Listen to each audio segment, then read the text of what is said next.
Chairman Beggett, honorable subcommittee members, on behalf of the Western Pacific Regional Fisheries Management Council, I thank you for the opportunity to provide testimony on our perspective on the reauthorization of the Magnuson-Stevens Fisheries Conservation and Management Act.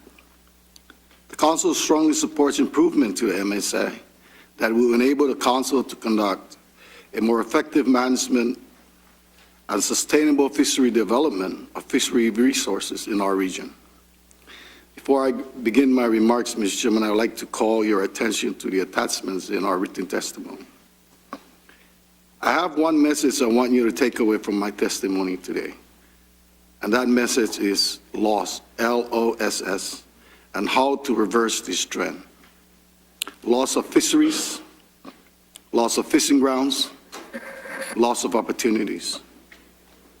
The United States has the largest EEZ in the world, and the Western Pacific region represents half of this.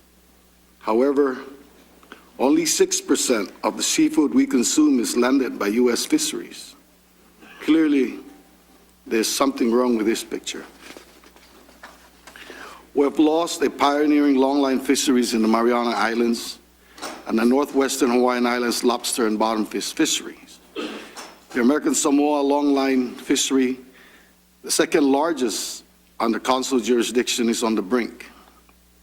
Competition from subsidized foreign fisheries, such as China, are catching the same fish and driving down prices, while operational costs for our fleets, labor, fuel, continue to increase. We are also deeply concerned about the Hawaii longline fishery, as its big-eye tuna catch has been reduced by a third due to quota restriction and quota management by an international tuna convention. I submit that the MSA should contain measures to level the playing field for our U.S. vessels that minimize bycatch, such as providing subsidies for fisheries development, fuel, access fees, low-interest loan, tax breaks, and reduced import tariffs. Apart from the MSA, we continue to bury our fisheries under the ESA, the MMPA, NEPA, Sanctuaries Act, Antiquities Act, EOs, and the list goes on and on. About 90% of the spatial areas of MPAs listed in the United States are in the Western Pacific. This is a grotesque skew by any definition. Most of the marine monuments were already protected by their remoteness. Now the fishing opportunities are lost in an archipelago of paper parks where fishers are locked out forever. Further, closing fishing grounds means fishermen are subject to greater expense and may have to take greater risk to go fishing. I submit that the MSA should state that any restriction on the management of fishery resources that is necessary to implement the ESA or the MMPA must be implemented under the authority of the MSA, the Magnuson-Stevens Act.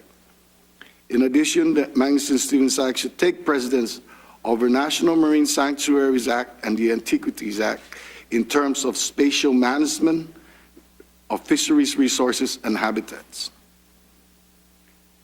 Mr. Chairman, despite these challenges, the Councils in the last 3 to 4 years have fulfilled its MSA mandates to generate ACLs, including a large number of data-poor coral reef species. We continue to strive to improve our ACLs by developing innovative techniques incorporating CATS and biomass data. We are committed to working with our regional office and science center to make these improvements, as well as providing more opportunities for our communities in the Western Pacific. Mr. Chairman, we have some fundamental questions that I believe we should ask ourselves. Do we want a U.S. fishing industry? Or are we about to see more fishing vessels up for sales like the American Samoa longliners? Do we want fish on the table from American fisheries caught by American fishermen? If so, then it's time to take a long, hard look at the Magnuson-Stevens Act and the burden imposed by other statutes on our fisheries. We understand that funding are scarce and doing more with less is inevitable. However, we have a suggestion that could work, and we ask your indulgence. We ask that future increases in our SK revenue be potentially allocated to fisheries development for our nation's fisheries. Our government needs to recognize, we need to recognize, that we have the responsibility to foster sustainability of our nation's fisheries, including those in the far-flung islands in the Pacific, in the insular area, U.S. insular areas. Thank you, Mr. Chairman. Thank you very much for your testimony. Next, I have